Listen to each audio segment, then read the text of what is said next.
Chapter 1 The Setting Sun by Osamu Dazai. Mother uttered a faint cry. She was eating soup in the dinner room. I thought perhaps something disagreeable had gotten to the soup. A hair, I asked. No. Mother poured another spoonful of soup into her mouth as if nothing had happened. This accomplished, she turned her head to one side, directed her gaze at the cherry tree in full bloom outside the kitchen window, and her head still averted, fluttered another spoonful of soup between her lips. Mother eats in a way so unlike the manner prescribed in women's magazines that is no mere figure of speech in her case, to use the word flutter. Naoji, my younger brother, once said to me when he had been drinking, just become a person has a title doesn't make him an aristocrat. Some people are great aristocrats who have no other title than the one that nature has bestowed on them, and others like us who have nothing but titles are closer to being pariahs than aristocrats. Iwashima, for example, mentioning one of his school friends, a coward, doesn't he strike you as being more vulgar than any pimp you might meet in the streets? That damned fool wore a tuxedo to his cousin's wedding. Even supposing there was a necessity for him to appear in that outfit, made me want to puke just hearing that highfalutin language that idiot saw fit to use when making a table speech. That kind of affection is a cheap front which has nothing whatsoever to do with refinement. Just the way there used to be signs around the university saying high-class lodgings, most of what passes for the aristocrat might actually better be called high-class beggars. The real aristocrats don't put on silly airs like the Iwashima. Mama is the only one in our family. She's the genuine article. There's something about her that none of us can match. Take the matter of eating soup. We are trained to lean slightly over the plate, to take up a little soup with a spoon held sideways, and then to bring it to our mouth, still holding the spoon sideways. Mother, on the other hand, lightly rests the fingers of her left hand on the edge of the table and sits perfectly erect, with her head held high and scarcely so much as a glance on that plate. She darts the spoon into the soup and like a swallow, so gracefully and cleanly She darts the spoon into the soup and like a swallow, so gracefully and cleanly one can really use the simile, brings the soup to her mouth at a right angle and pours the soup between her lips from the point. Then, with innocent glances around her, she flutters the spoon exactly like a little wing, never spilling a drop of soup, or masking the least sound of sipping, or clicking the plate. This may not be the way of eating soup that etiquette dictates, but to me it is the most appealing and somehow really genuine.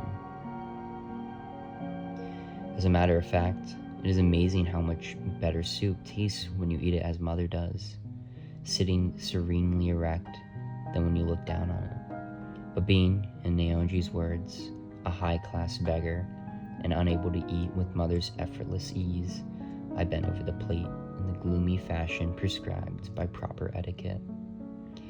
Mother's way of eating, not only soup but everything else, is quite a thing apart from normal manners. When the meat appears as she once cut it up into little pieces with her knife and fork, then transfers the fork to her right hand and happily skewers one piece from another. Again, while we are struggling to free the meat from a chicken bone or rattling the plate, Mother unconcernedly picks up the bone in her fingers and chews the meat off. Even such uncivilized actions seem not only charming, but strangely erotic when Mother performs them. The real things are apt to be deviant. I have sometimes myself thought things would taste better if we ate with our fingers, but I refrain from doing so, for fear that if a high-class beggar like myself imitates Mother badly, it might make me look a beggar plain and simple. My brother Naoji says that we're no match for Mother, and I have at times felt something akin to despair at the difficulty of imitating her. Once, in the back garden of our house in Nishigakata Street, it was a beautiful moonlight evening in the beginning of autumn. Mother and I were sitting in the summer house by the edge of the pond admiring the moon, when she got up and went into a nearby clump of flowering shrubs. She called to me from among the white blossoms with a little laugh. "Kazuko, guess what Mother is doing now? Picking flowers." She raised her little voice in a laugh. "Wee, wee." I felt there was something truly adorable in her, which I could not possibly have imitated. This has been quite a digression from this morning's soup, but I recently learned from a book I was reading how This has been quite a digression from this morning's soup, but I recently learned from a book I was reading how in the days of the French monarchy, the court ladies thought nothing of relieving themselves in the palace gardens or in the corner of the quarters. Such innocence really charmed me, and I wondered if Mother might not be the one of the last of the carriage. At any rate, this morning she let out a little cry as she sipped the soup, and I asked if it were her hair, only to be informed that it was not. Perhaps it was too salty. The soup this morning was green pea from an American that I got on the ration and made into a kind of pottage. I haven't any confidence in my abilities as a cook. I thought it was one of the few confidences a girl should have, and couldn't help worrying about the soup, even after Mother said there was nothing wrong. "You made it very well," Mother said in a serious tone. After she had finished the soup, she ate some rice balls wrapped in seaweed. I've never liked breakfast, and am not hungry before 10 o'clock. This morning I managed to get through the soup, but it was an effort to eat anything. I put some rice balls on a plate and poked at them with my chopsticks, mashing them down. I picked up a piece with my chopsticks, which I held at right angles to my mouth, the way Mother holds a spoon while eating soup, and pushed it into my mouth, as if I were feeding a little bird. While I dawdled over my food, Mother, who had already finished her meal, quietly rose and stood with her back against a wall, warmed up by the warming sun. She watched me eating for a while in silence. "Kazuko, you mustn't eat that way. You should try to make breakfast the meal you enjoy most." "Do you enjoy it, Mother?" "It doesn't matter about me. I'm not sick anymore." "But I'm the one who's not sick." No. Mother, with a sad smile, shook her head. 5 years ago, I was laid up with what was called lung trouble, although I was perfectly well aware that I willed the sickness on myself. Mother's recent illness, on the other hand, had really been nerve-wracking and depressing, and yet Mother's only concern was for me.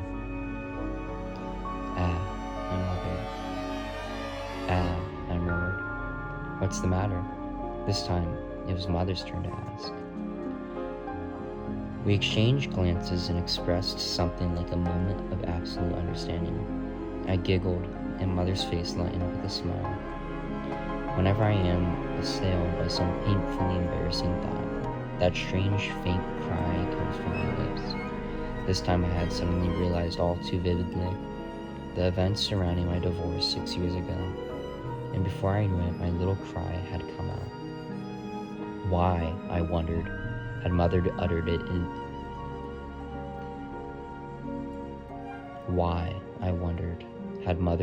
too?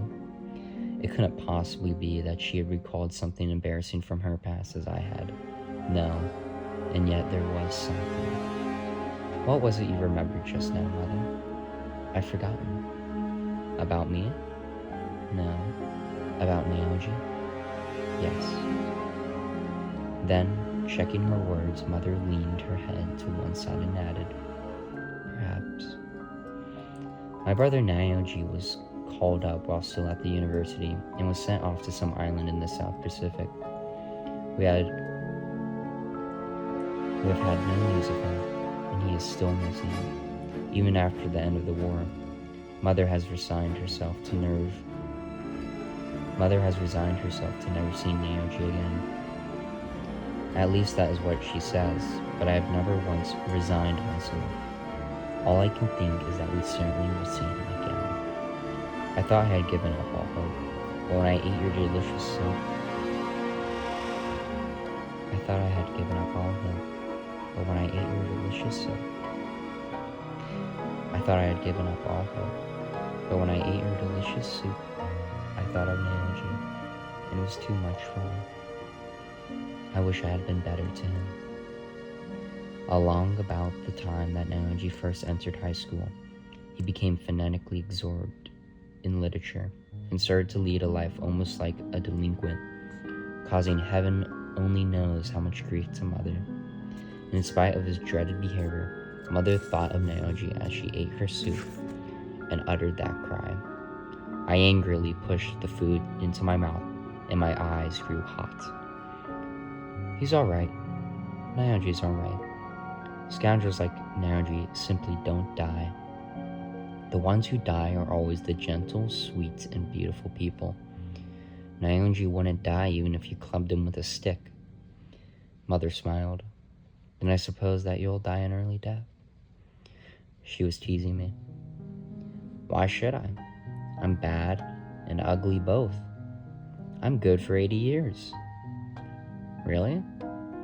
In that case, your mother is good for 90. Yes, I said, a little perplexed. Scoundrels live a long time. The beautiful die young. Mother is beautiful, but I want her to live a long time. I was at a loss what to say. You are being difficult, I protested. My lower lip began to tremble, and tears brimmed over. I wonder if I should tell about the snake.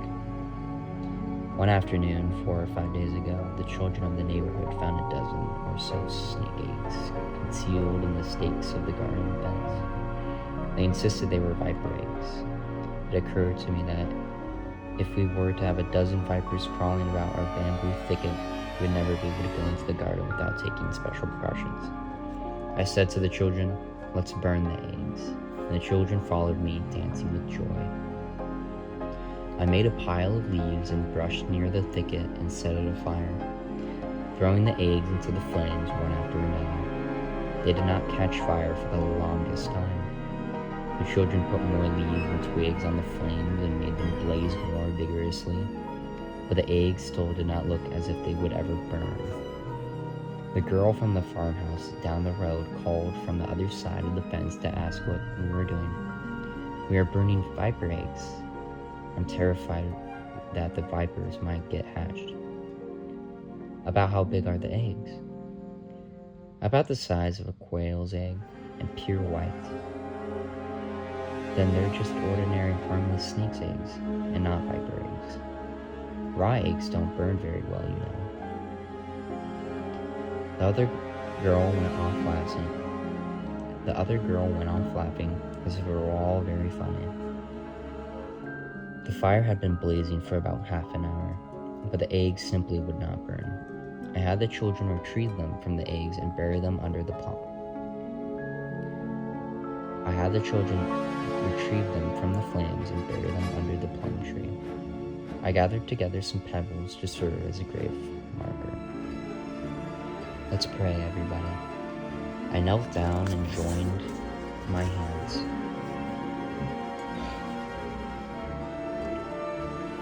The children obediently knelt behind me and joined their hands in prayer. This done, I felt my children would slowly climb the stone steps. Mother was standing at the top, in the shade of the wisteria trellis. "You've done a very cruel thing," she said. "I thought they might be viper eggs, but they were from an ordinary snake. Anyway, I gave them a regular burial. There's nothing to be upset about. I realized how unfortunate it was that Mother should have seen me. Mother is by no means superstitious. But she has had a mortal dread of snakes ever since 10 years ago, when Father died in our house in Nishigaki Street.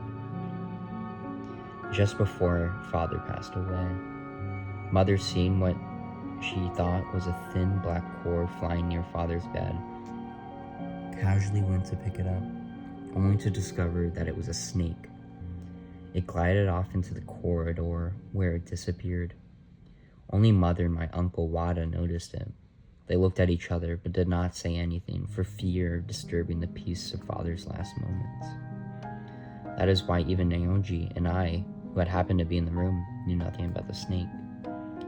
But I know for a fact, from having seen it, that on the evening of my father's death, there were snakes twisted all around the trees by the garden pond.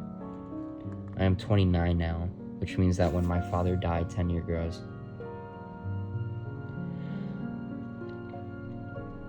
I am 29 now, which means that when my father died 10 years ago, I am 29 now, which means that when my father died 10 years ago, I was already 19, and no longer a child. 10 years have gone by, but my memories of what happened there are still perfectly fresh, and I am not likely to be mistaken. I was walking by the pond, intending to cut flowers for the service. I stopped by a bank with azaleas and suddenly noticed a little snake twined around the tip of an azalea branch. This startled me a little. When I went to cut off a bow of Kiara roses from the next bush, I saw a snake there too.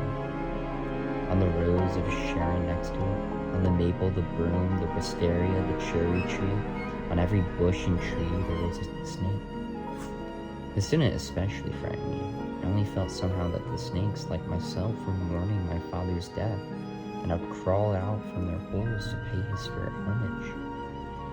Later, when I whispered to my mother about the snakes in the garden, she took it calmly and merely inclined her head a little to the side, as if she was thinking of something. She did not make any comment. And yet it is true that these two incidents involving snakes made Mother detest them ever after. Or it might be more correct to say that she held them in fear and awe, that she came to dread them. When Mother discovered that I had burned the snake eggs, she certainly must have felt that there was something ill-omened in the act. This realization brought home to me the feeling that I had done a terrible thing in burning the eggs. I was so tormented by the fear that I might have earned an evil court. I was so tormented by the fear that I might have caused an evil curse to fall on Mother that I could not put the event out of my mind. Not that day or the next. And yet this morning in the dining room, I blurted out that idiotic remark about the beautiful dying young when I could not cover up afterwards. No matter what I said, it ended up in tears. Later, when I was cleaning up the breakfast dishes, I had the unbearable sensation that something horrible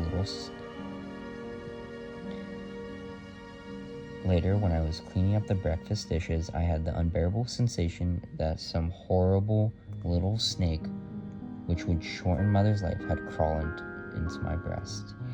That same day, I saw a snake in the garden. It was a beautiful, serene morning, and after finishing my work in the kitchen, I thought I would take a wicker chair out onto the lawn and do some knitting. As I stepped down into the garden with the chair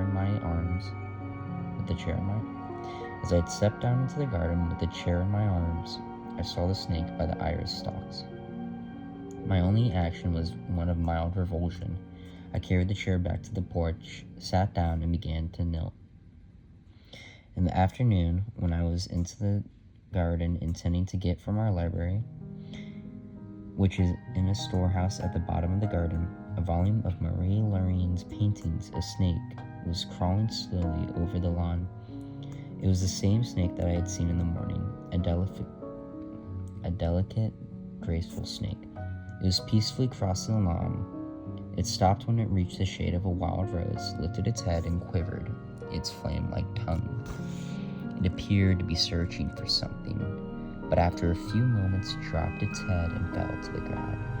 As though overcome with weariness, I said to myself, "It must be a female." Then, to the strongest impression I received was one of the beauty of the snake. I went to the storehouse and took out the volume of paintings. On the way back, I stole a glance at where I had seen the snake, but it had already vanished. Toward evening, while I was drinking tea with Mother, I happened to look out in the garden just as the snake again slowly crawled into view by the third step of the stone staircase. Mother also noticed it. "Is that the snake?" She rushed over to me with these words and stood cowering beside me, clutching my hands. It flashed into my mind what she was thinking.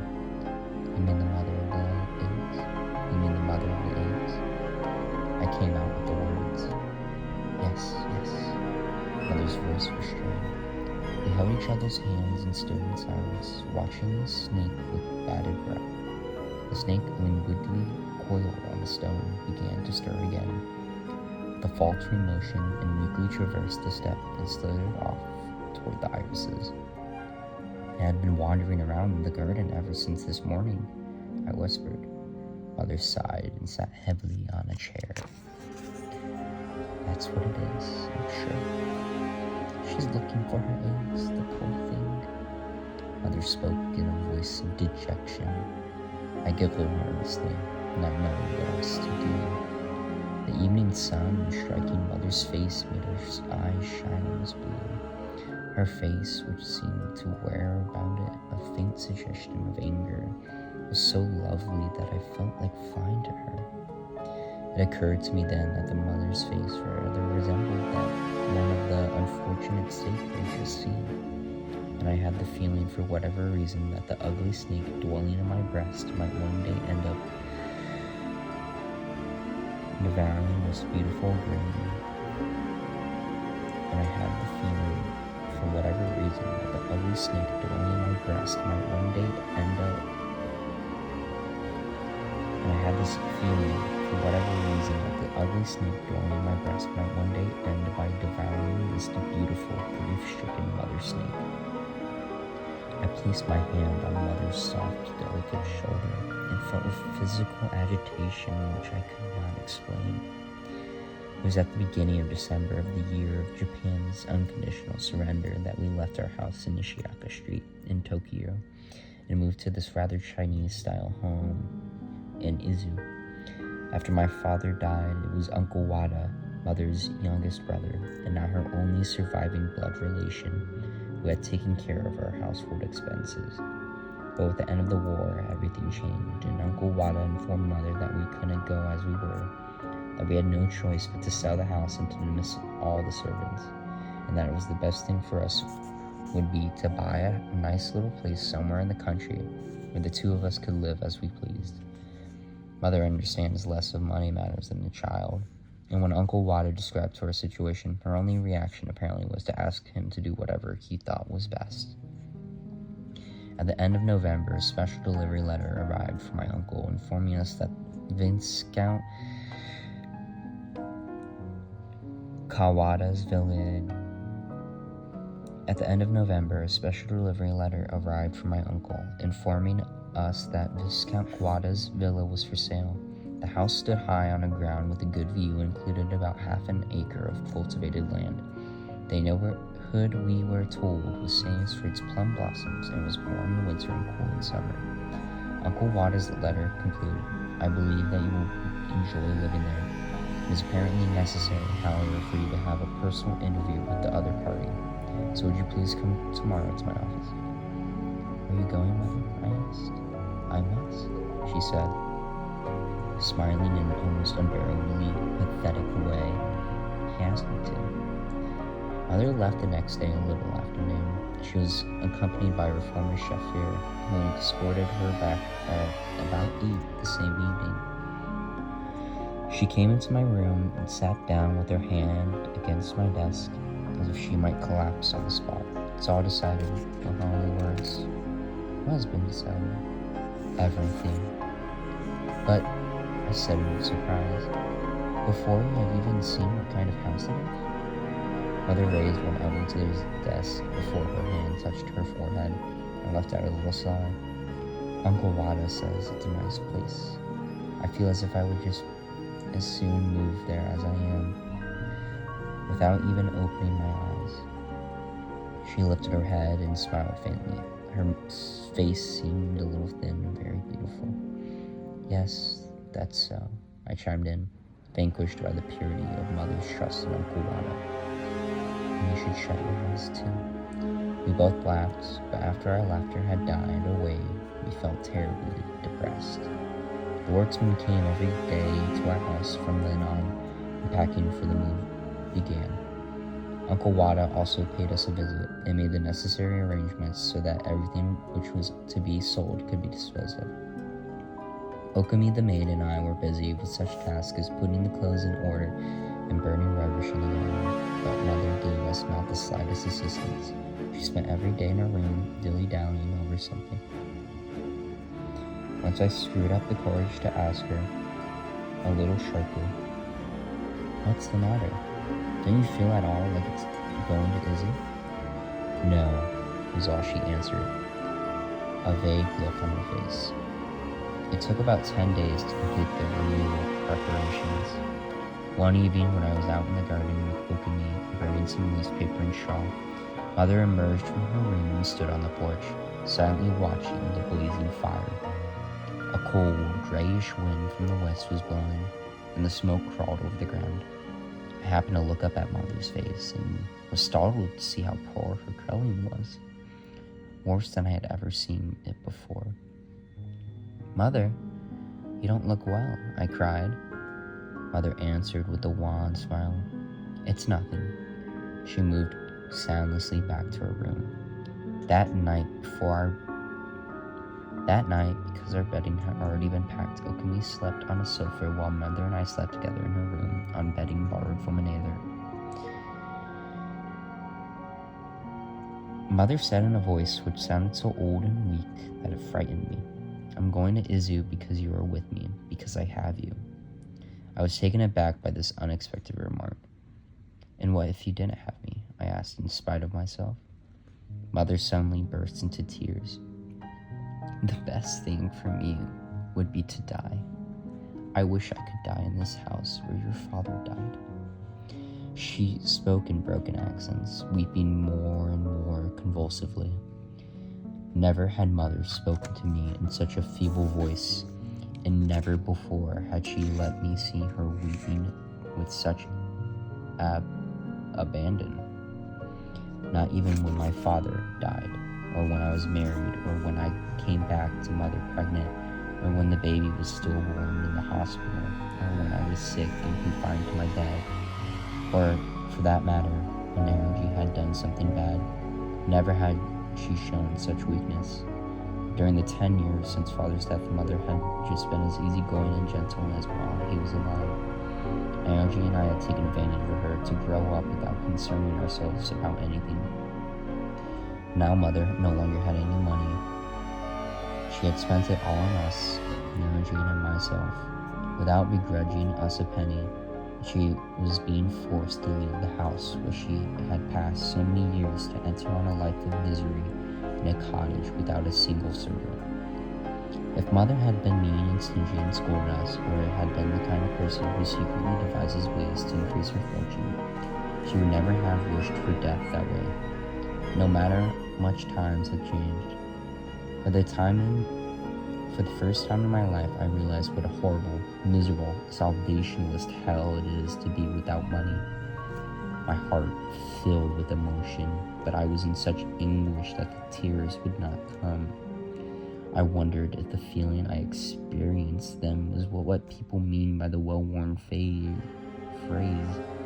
dignity of human life. I lay there, staring at the ceiling, feeling incapable of the slightest motion, my body stiff as a stone. The next day, as I had expected, Mother seemed definitely ill. She lingered over one thing and another as if every additional minute she could remain in the house was precious to her. But Uncle Wada came in. She lingered over one thing and another as if every additional minute she could remain in the house was precious to her. But Uncle Wada came to inform us that we had to leave that day for Izu. Almost all the luggage had already been dispatched. Mother, with obvious reluctance, put on her coat, and bowing without a word for Okami and the other people in our employee who had come to say goodbye, she walked out of our house in the Shiakaba seat. The train was completely empty, and we were all able to find seats. My uncle was in extremely good spirits and humored passages from the No plays, among other things. Mother, pale and with her eyes downcast, looked very cold.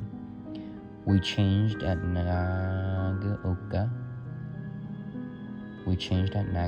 for a bus, rode for about a quarter of an hour, got off, and began to walk toward the mountains. We climbed a gently sloping rise as far as a little village, just outside which was a Chinese-style villa built with some taste. Is it a pleasanter place than I had imagined, Mother? I said, still gasping for breath from the climb. Mother stood in front of the entrance of the cottage. Yes, it is, she answered, a happy expression coming into her eyes for a moment. To begin with, the air is good. Fresh air, declared my uncle with evident self-satisfaction.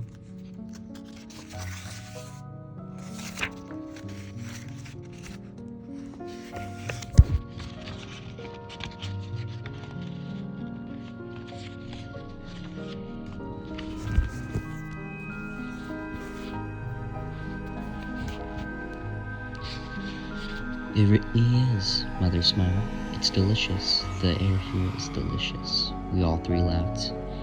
Inside, we found our belongings arrived from Tokyo. The front of the house was piled high with crates. Next, there was a fine view from the sitting room. My uncle, quite carried away, dragged us there and made us sit down to admire it. It was about 3 p.m, and the winter sun was gently striking the garden lawn. At the foot of a flight of stairs that led from the lawn, there was a little pond surrounded by plum trees, and beyond the garden, an orchard of tangerine trees. A village road, rice fields, a grove of pines, and in the distance the sea could also be discerned.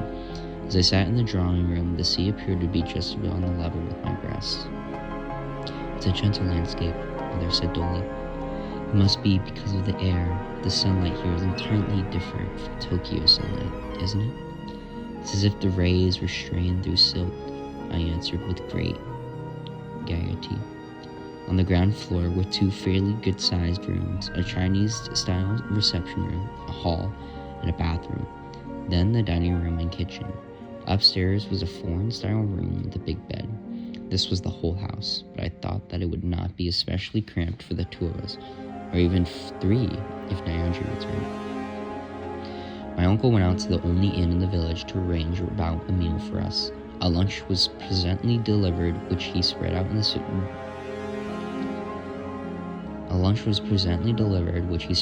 the sitting room and began to eat. Some whiskey he had brought served to wash it down. He was very cheerful and insisted on relating his adventures in China with Viscount Kawada, the former owner of the house. Mother barely touched the food, and soon afterwards, when it started to grow dark, she murmured, "I'd like to lie down for a bit." I extracted the bedding from our baggage and helped Mother spread it. Something about her worried me so much that I ferreted out the thermometer to take her temperature. It was 102 degrees.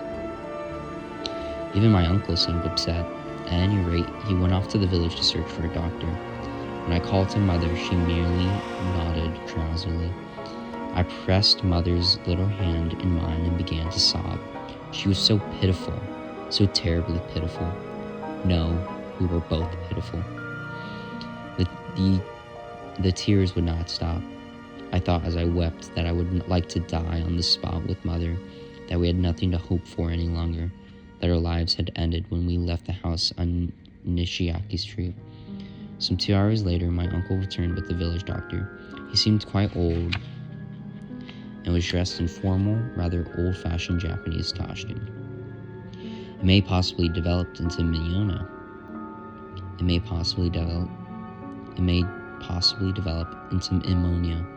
However, even if pneumonia develops, there is no occasion for anxiety. With this rather vague pronouncement, he gave Mother an injection and departed. Mother's fever did not go down the following day. My uncle handed me 2,000 yen with instructions to telegraph him if it should happen that Mother had to be hospitalized. He returned that day to Tokyo. I took the necessary minimum of cooking utensils from my baggage and prepared some rice gruel. Mother swallowed 3 spoonfuls, then shook her head. A little before noon, the doctor appeared again. This time he was slightly in less formal attire, but he still wore his white gloves. I suggested that it might perhaps be better if Mother went to the hospital. No, the doctor said. I do not believe it to be necessary. Today I shall administer a strong injection, and the fever will probably abate. His answer was just as unreassuring as the previous time, and he had went away as soon as he had finished giving Mother the strong injection. That afternoon, Mother's face turned a bright red, and she began to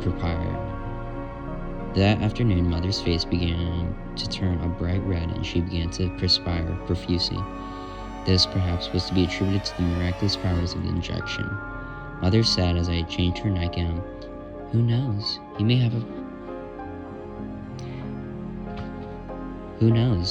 He may be a great doctor. Her temperature had dropped to normal. I was so happy that I ran to the village inn and brought a dozen eggs from the preparators.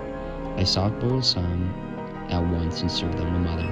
She ate 3 and about half a bowl of rice gruel. The next day, the doctor appeared in his formal costume again. He nodded gravely when I thanked him for the success of the injection, with an expression as much as to say, exactly as I expected. He examined Mother carefully, and then turning to me, said, Your mother has quite recovered. She may therefore eat and do whatever she desires. His manner of speech was so peculiar that all I could do was to keep from bursting out laughing. I had showed the doctor to the door. When I returned to her room, I found Mother was sitting up in bed. He really is a great doctor. I'm not sick anymore, she said absent-mindedly, as if she were talking to herself. She had a very happy expression to her face. Mother, shall I open the blinds? It's snowing. Snowflakes big as petals had softly begun to fall. I threw open the blinds and, sitting next to Mother's side, watched the snow. I'm not sick anymore, Mother said once again, as if to herself. When I sat here with you this way, it makes me feel as if everything that has happened was just a dream. To tell the truth, when this time came for moving, I simply hated the thought. I would have given everything to stay a day, even half a day longer in our house in Nishiaki Street. I felt half dead when I had to board the train, and when we arrived here, up to the moment of 2 pleasures, I felt half dead when we first arrived on the train, and when we arrived here, after the first moment or 2 of pleasure, I felt my heart would burst with longing for Tokyo, especially when it grew dark. Then everything seemed to go blank before me. It wasn't an ordinary sickness. God killed me, and only after he had made me into someone entirely different from the person I had been did he call me back to life. From that day to the present, we have managed to continue our solitary lives in this cottage in the mountains. We prepare meals and knit on the porch, read in the Chinese room, drink tea. In other words, lead an uneventful existence, almost completely isolated from the world. In February, the whole village was buried in plum blossoms. One placid, windless day succeeded another well into March, and the blossoms remained on the boughs until the end of the month. At whatever time of the day one saw them, the blossoms were breathtakingly beautiful. and their fragrance flooded into the room wherever I opened the last doors. Toward the end of March, a wind would spring up every evening, and as we sat down in the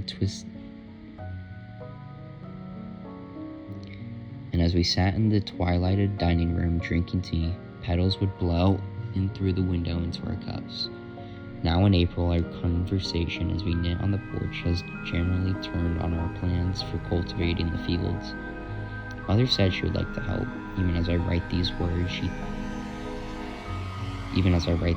words, the thought strikes me that just as she said, we have already died, only to come back to life as different people. But I don't suppose a resurrection like Jesus is possible for ordinary human beings.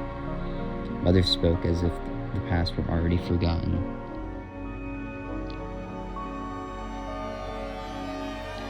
But all the same, when she tasted the soup this morning, she thought of Naoji and uttered that cry, nor indeed have that scars of my past healed. Oh, I would like to write everything down plainly and absolutely without concealment. I sometimes secretly think that the peace of this house of the mountains is nothing more than a lie and a sham. Even assuming that this may have been a short period of respite, vouchsafed by God to my mother and myself, I can't escape the feeling that something threatening, dark shadows already hovering closer to us. Mother pretends to be happy, but she grows thinner by the day, and in my breast a viper lodges which fattens by sacrificing mother, which fattens however much I try to suppress it. If it is only something which comes with the season and nothing more, that I could have done such a depraved thing as burn the snake eggs certainly shows what a state I'm in. Everything I do seems only to make mother's unhappiness the more profound and to weaken her. As for love, no. Having once written that word, I can write nothing more. End of chapter 1, Snakes.